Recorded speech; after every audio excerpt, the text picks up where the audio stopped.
We then move on and continue these really insightful discussions. And I can tell you, I can't remember the number of hours that I've had discussing these very things at all sorts of different times.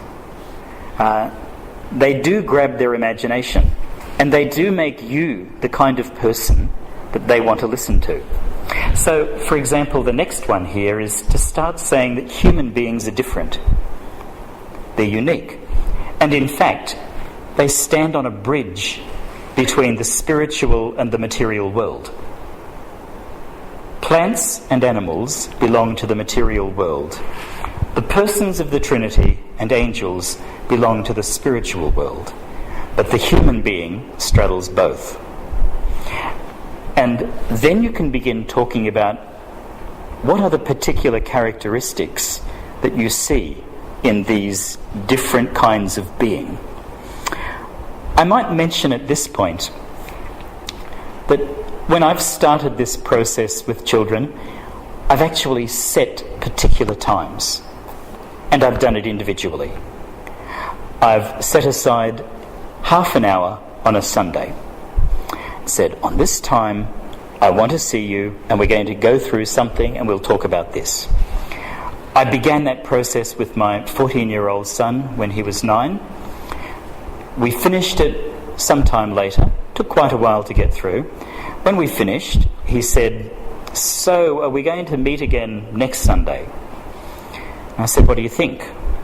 He said, well, yes, I have more questions.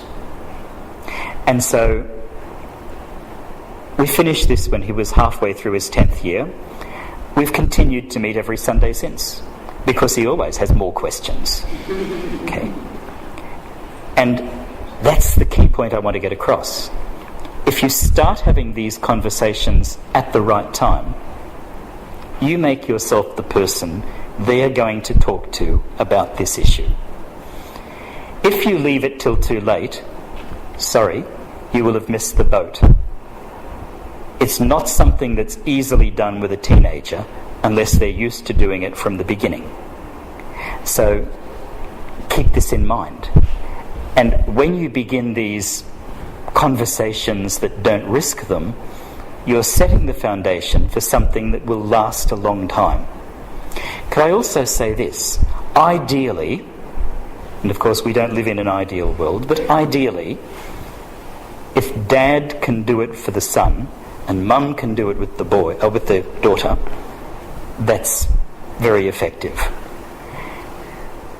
It's not always going to work. We know that.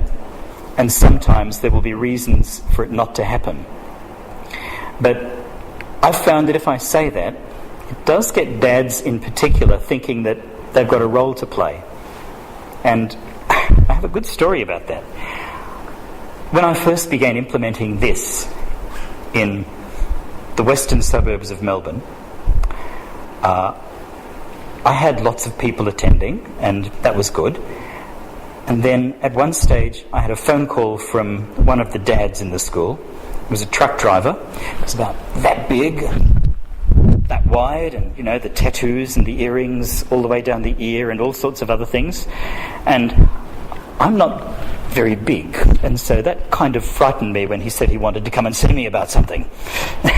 So he came in and he took me by the hand and shook it so that I was nearly jumping up and down from the floor. And he said, I just want to thank you, because if you hadn't told me what I needed to do and that I could do it, I wouldn't have tried.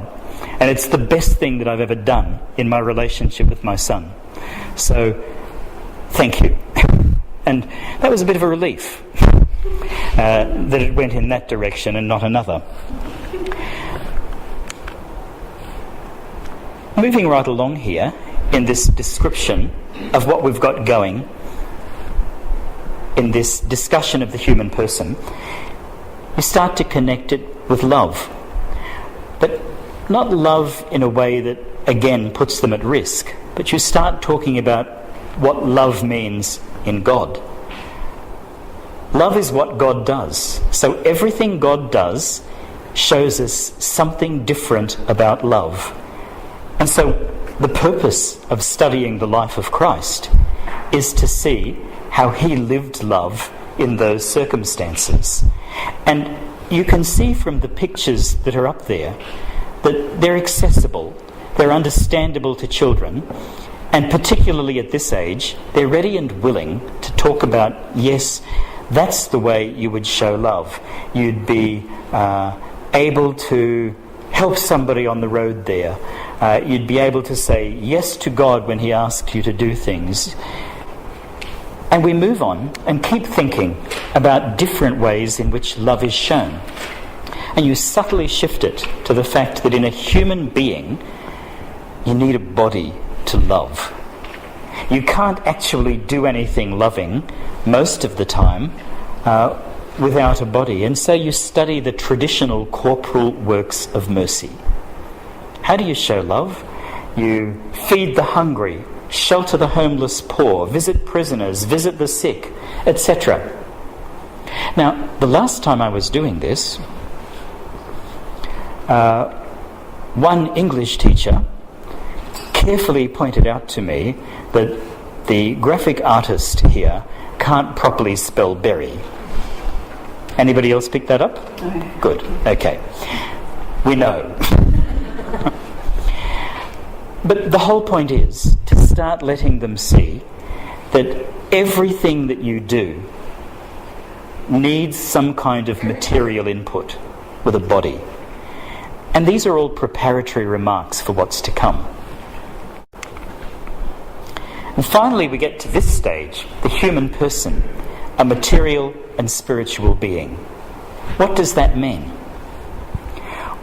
We say that human beings are made in the image of God. And what that traditionally has meant in theology is that human beings can think and love. Human beings are capable of knowing that they know, and they're capable of going against their instincts and loving in spite of what you might feel like. So we have special capacities that are not available to animals. And finally, human beings can only be human in relation to other human beings. You can't be a human being properly developed unless you're in a relationship with somebody. And that's because not only are we in the image of God, but more specifically, we are in the image of the three-person God, the Holy Trinity. I'm rushing through these. These ideas take a whole lot of time to tease out. And you will probably hear questions that you can't answer, and that's fine. I'll give you a Montessori technique for dealing with a question that you can't answer. It's this. That is a very good question. What do you think? And believe it or not, they will usually have the answer for you. The other part to that is that you get to start talking to other people about these questions. You give them permission to ask other people. You can involve your parish priest. You can involve knowledgeable others. All of them become part of this conversation where they become aware that you're forming them as a human being. And more as you do this, they begin to trust you.